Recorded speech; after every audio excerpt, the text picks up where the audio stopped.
Manatiling updated sa mga mahalagang pagbabago sa inyong GSIS at SSS pension benefits. Sa komprehensibong video na ito, aming ipapaliwanag ang 5 bagong patakaran na ipinatupad para sa September-October 2025 na maaaring makaapekto sa inyong pension payments mula sa digital verification requirements hanggang sa updated disbursement schedules. Saklaw namin lahat ng mahalagang impormasyon na kailangan ninyo para matiyak na hindi ninyo mamimiss ang inyong mga bayad. Kumusta mga kababayan? Salamat sa pagsama ninyo sa amin ngayon para sa mahalagang update na ito tungkol sa inyong GSIS at SSS pension benefits. Bago tayo mag-umpisa sa mga kritikal na pagbabago, huwag kalimutang i-hit ang subscribe button at i-ring notification bell para manatiling updated sa pinakabagong pension news at mga update na mahalaga sa inyo. Habang papasok na tayo sa huling bahagi ng 2025, ang parehong GSIS at SSS ay nag-i-implement ng maraming mahahalagang pagbabago sa kanilang pension systems. Ang mga pagbabagong ito ay dinisenyo para mas streamline ang proseso at matiyak ang mas magandang service delivery sa aming mga mahal na pensioner. Ngayong araw, aming ikakahati ang 5 bagong patakaran na na-implement para sa September at October 2025. At maniwala ninyo dapat ninyong bigyang pansin ito para maiwasan ang anumang delay o problema sa inyong pension payments. Una sa lahat, pag-usapan natin ang bagong digital verification system na ni-roll out ng parehong GSIS at SSS simula September 1, 2025. Lahat ng mga pensioner ay kinakailangang kumpletuhin kanilang annual Pensioners Information Revalidation appear sa pamamagitan ng Enhanced Digital Platform. Ito ay malaking pagkakaiba sa dating sistema kung saan may opsyon ang mga pensioner na i-verify ang kanilang impormasyon online o personal. Ginawa ng gobyerno ang pagbabagong ito para protektahan ang aming mga matatanda sa patuloy na global health situations at para gawing mas efficient ang proseso. Para makumpleto ang inyong digital verification, kailangan ninyong i-download ang updated na GSIS o SSS Mobile Appende sa kung aling pensyon ang natatanggap ninyo. Ang bagong apt facial recognition technology na maaaring i-verify ang inyong identity na may sinasiyam na porsyento accuracy. Kailangan ninyong kumuha ng malinaw na selfie habang hawak ang inyong valid government ID at automatic na i-cross-reference ng app ito sa inyong existing records. Ang magandang balita ay pwede itong gawin sa ginhawa ng inyong tahanan. Nakakatipid ng oras at lakas mula sa pagbisita sa physical offices. Para sa mga nababahala sa kanilang technical abilities, ang parehong GSIS at SSS ay nag-establish ng dedicated helpline numbers na tumatakbo mula 7 a.m. hanggang 7 p.m. Monday hanggang Saturday. Ang mga helpline representatives na ito ay specially trained para gabayan ang mga pensioner sa digital verification process step by step. Dagdag pa, kung talagang hindi ninyo makukumpleto ang proseso, pwede ninyong i-authorize ang family member na tumulong sa inyo basta mag-submit sila ng necessary authorization document sa pamamagitan ng app. Lumipat naman tayo sa aming pangalawang major update. May malaking pagbabago sa payment schedule system simula October 2025. Ang pension disbursements ay gagawin na base sa huling digit ng inyong pension number, hindi na sa birth month ninyo. Ang bagong sistema na ito ay naglalayong i-distribute ang load sa banking systems ng mas pantay sa buong buwan at mabawasan ang posibilidad ng technical glitches na minsan nating naranasan dati. Hayaan ninyong i-breakdown ko ang bagong schedule para sa inyo kung ang inyong pension number ay nagtatapos sa 0 o 1. Matatanggap ninyo ang pensyon sa first ng bawat buwan. Mga number na nagtatapos sa 2 o 3 ay sa 4th, 4 o 5 sa 7th, 6 o 7 sa 10th, at 12 o 6 sa 13th ng bawat buwan. Mahalaga na tandaan ang bagong schedule na ito para mas maayos na maplano ang inyong monthly expenses. Ang magandang balita ay kung ang alinman sa mga petsa na ito ay sa weekend o holiday. Ang disbursement ay gagawin sa working day bago ang nakatakdang petsa, hindi pagkatapos. Ang pangatlong major change ay ang introduction ng Electronic Pension Card EPC.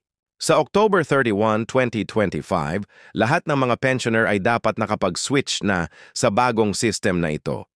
Ang EPC ay hindi lang basta card, ito ay sophisticated payment tool na pinagsasama ang functions ng ATM card at valid government ID.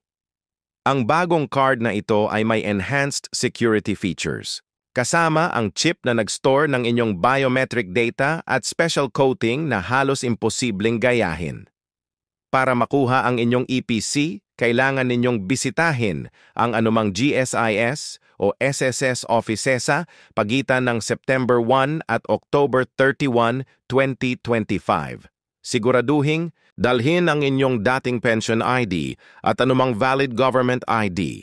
Ang magandang balita ay ang EPC ay ibibigay sa inyo sa araw mismo ng inyong pagbisita.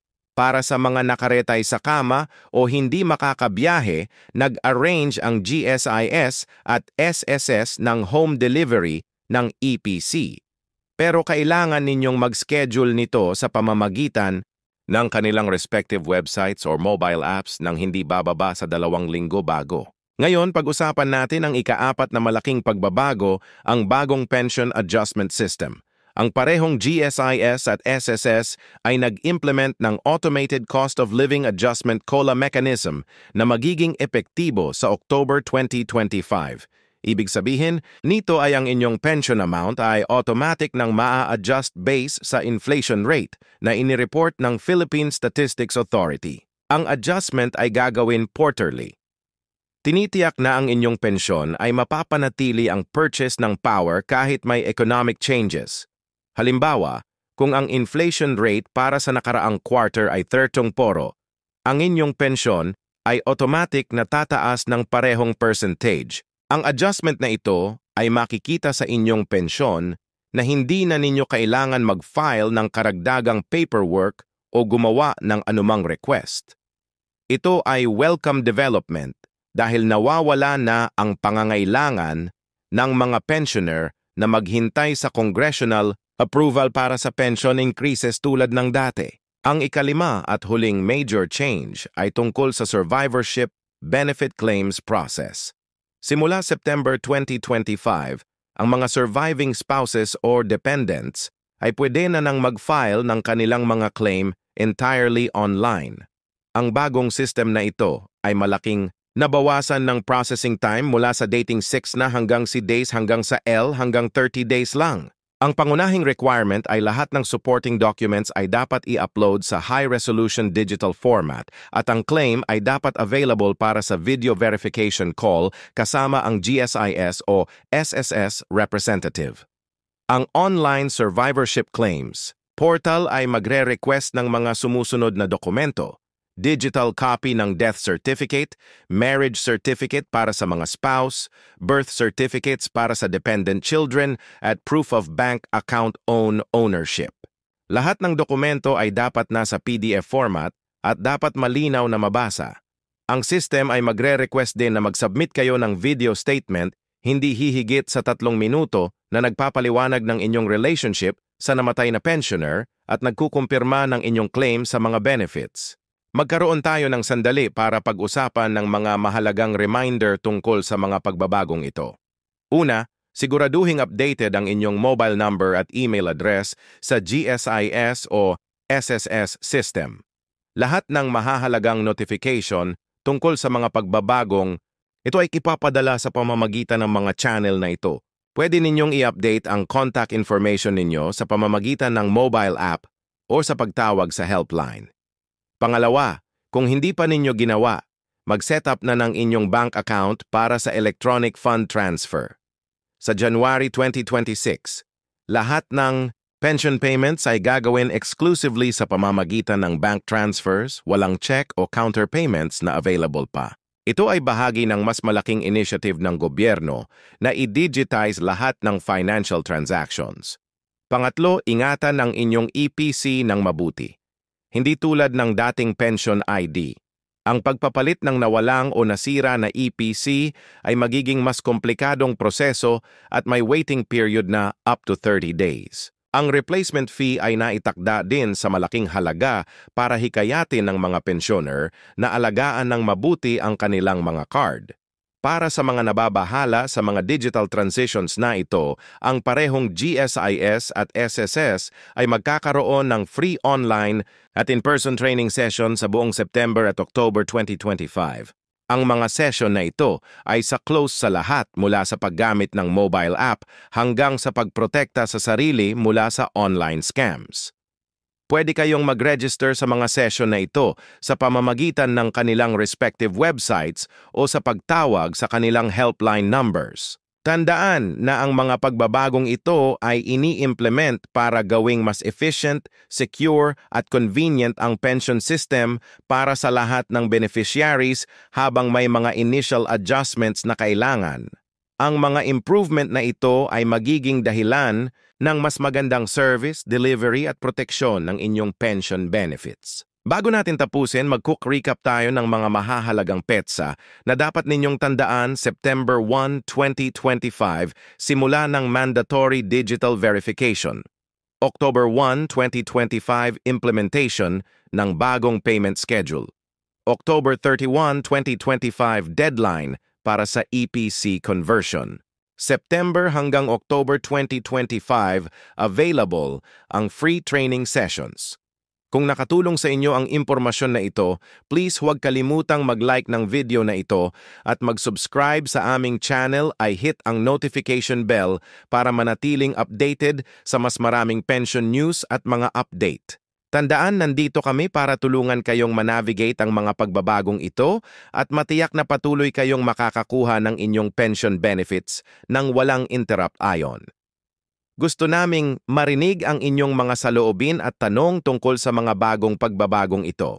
I leave ninyo ang mga ito sa comment section sa baba at gagawin naming lahat para ma-address ang mga ito sa aming future videos. Salamat sa panonood at abangan ng mas maraming update tungkol sa inyong pension benefits. Maraming salamat po at ingat po tayong lahat. Nakatulong ba sa inyo ang video na ito? Siguraduhing mag-like, mag-subscribe at i-hit ang notification bell para manatiling updated sa pinakabagong pension news at benefits information. I-share ang video na ito sa inyong kapwa pensioner para matulungan silang manatiling informed sa mga mahahalagang pagbabagong ito. Huwag kalimutang mag-leave ng inyong mga tanong at komento sa baba. Nandito kami para tulungan kayong maintindihan at mag-adapt sa mga bagong patakaran na ito. Kung nagustuhan ninyo ang video na ito, suportahan ninyo ang aming munting pagsisikap sa pamamagitan ng pag-subscribe sa SS Pension News. Bawat linggo may bagong content para magkita-kita tayo sa susunod na video.